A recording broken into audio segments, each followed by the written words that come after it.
پاکستان کے معروف مصنف، محقق، انجینئر، صحافی، شاعر، مورخ، پاکستان کرونیکل کے مصنف عقیل عباس جعفری کے مطابق مجلس شام غریباں کا آغاز کیسے ہوا؟ مجلس شام غریباں پاک و ہند کی عزاداری کا اہم حصہ ہے۔ شاید ہی کوئی عزاخانہ ایسا ہو جہاں 10 محرم کو مغرب کے بعد اس مجلس شام غریباں کا اہتمام نہ ہوتا ہو۔ آئیے جانتے ہیں کہ مجلس شام غریباں کا آغاز کس طرح ہوا۔ 1926 میں جنت البقیع کی شہادت کے بعد مدینہ منورہ کے رہنے والے 2 عرب، جن میں سے ایک کا نام سید صالح تھا، 2 محرم کو لکھنؤ میں وارد ہوئے، جن کے قیام و طعام کا اہتمام غفرہ مآب کے امام باڑے کے حجرے میں کیا گیا۔ اس سال یوم عاشور 10 محرم 1345 ہجری 21 جولائی سن 1926 کو پڑا۔ عاشورہ کی شام کو یہ دونوں عرب مہمان امام باڑے میں بیٹھے تھے کہ مولانا سید قلب حسین مجتہد کی رائے پر فیصلہ کیا گیا کہ فاقہ شکنی امام باڑے میں ہی کی جائے۔ فاقہ شکنی کا سامان اور چائے کا سماوار گھر سے منگوا لیا گیا۔ اس فاقہ شکنی میں مولانا سبط محمد ہادی عرف کلن صاحب، سید محمد رضی اجتہادی اور سید شجاع حسین عرف شجن صاحب بھی شریک تھے۔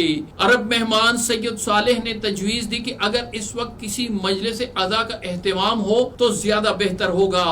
شجن صاحب نے کہا کہ اس مجلس میں ذکر اسیران اہل بیت ہو تو کیا ہی اچھا ہو۔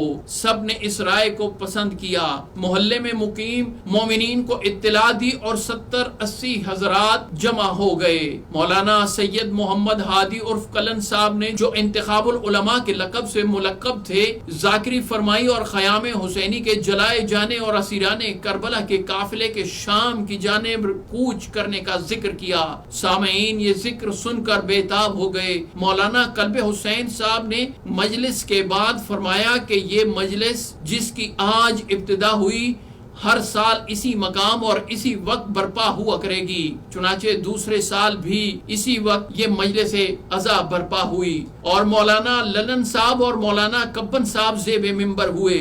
تیسرے برس اس مجلس کی اہمیت اور شہرت کے پیش نظر اس کا اہتمام اور انتظام محرم سے پہلے ہی شروع کیا گیا۔ خاندان کے ایک بزرگ منع آغا صاحب راز اجتہادی نے تجویز پیش کی کہ اس مجلس کا نام مجلس شام غریباں رکھا جائے۔ اس سال اس مجلس عزا سے عمدۃ العلماء مولانا سید قلب حسین صاحب نے خطاب فرمایا۔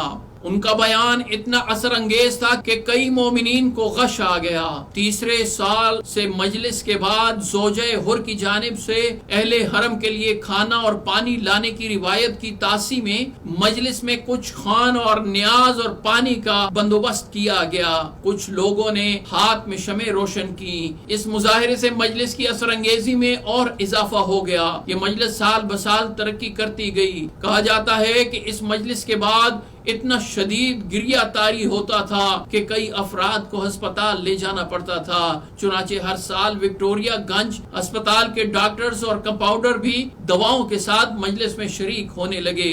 مجمع کی کثرت سے امام باڑہ غفرہ مآب کا وسیع صحن تنگ پڑنے لگا۔ رفتہ رفتہ یہ مجلس ہندوستان کے دوسرے شہروں میں بھی منعقد ہونے لگی۔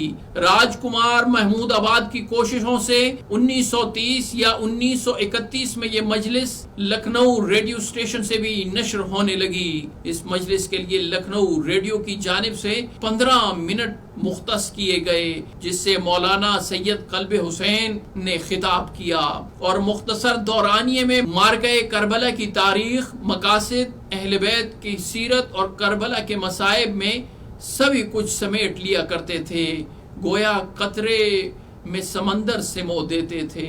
مجلس کے نشر ہونے کے بعد کہ اس مجلس کے وقت عزاخانے کی روشنیاں گل کر دی جائیں، فرش اٹھا دیا جائے اور بجائے ذاکر کے ریڈیو رکھ دیا جائے۔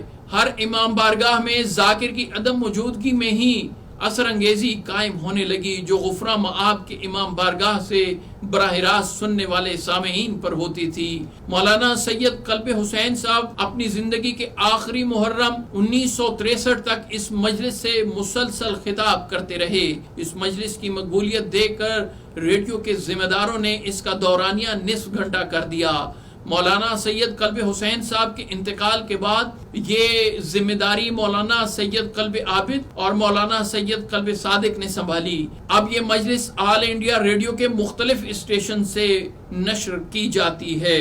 قیام پاکستان کے بعد سن 1954 کے لگ بھگ سید نجف حیدر جعفری نے ریڈیو پاکستان کے ڈائریکٹر جنرل زید بخاری کو ایک خط تحریر کیا اور اس میں درخواست کی کہ مجلس شام غریبہ کا سلسلہ ریڈیو پاکستان سے بھی شروع کیا جائے۔ زید بخاری نے یہ درخواست قبول کر لی، چنانچہ 10 محرم 1374 بمطابق 9 ستمبر 1954 کو ریڈیو پاکستان سے بھی مجلس شام غریبہ کی اس روایت کا آغاز ہوا اور شام 7:45 پر بڑا امام بارگاہ کھارا در کراچی سے علامہ رشید ترابی کی مجلس شام غریبہ براہ راست نشر ہوئی۔ اسی روز مجلس کے اختتام پر رات 8:30 پر سید ناصر جہاں کی پرسوز آواز میں سید آل رضا کی ایک نظم بھی نشر ہوئی جس کا عنوان شام غریبہ تھا۔ بعد میں یہی نظم سلام آخر کے نام سے معروف ہوئی اور ریڈیو پاکستان اور ٹیلی ویژن کی مجالس شام غریبہ کا لازمی جز بن گئی۔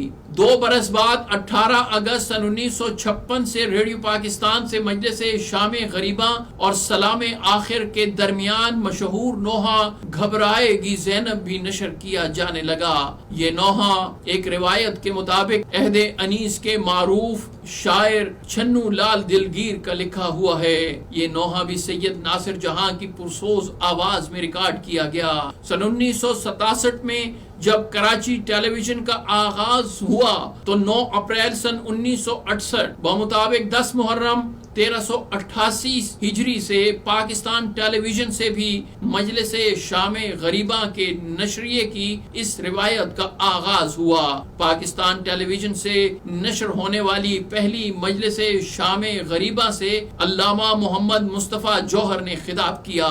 سن 1969 سے سن 1973 تک علامہ رشید ترابی اس مجلس شام غریبہ سے خطاب فرماتے رہے۔ انہوں نے مسلسل 5 برس اس مجلس سے خطاب کیا۔ علامہ رشید ترابی کے انتقال کے بعد جن خطیبوں نے پاکستان ٹیلی ویژن سے مجلس شام غریبہ سے خطاب کرنے کا اعزاز حاصل کیا ان میں علامہ عقیل ترابی، علامہ نصیر الاجتہادی، علامہ عرفان حیدر عابدی، علامہ طالب جوہری اور علامہ سید نسیم عباس رضوی کے نام سر فہرست ہیں۔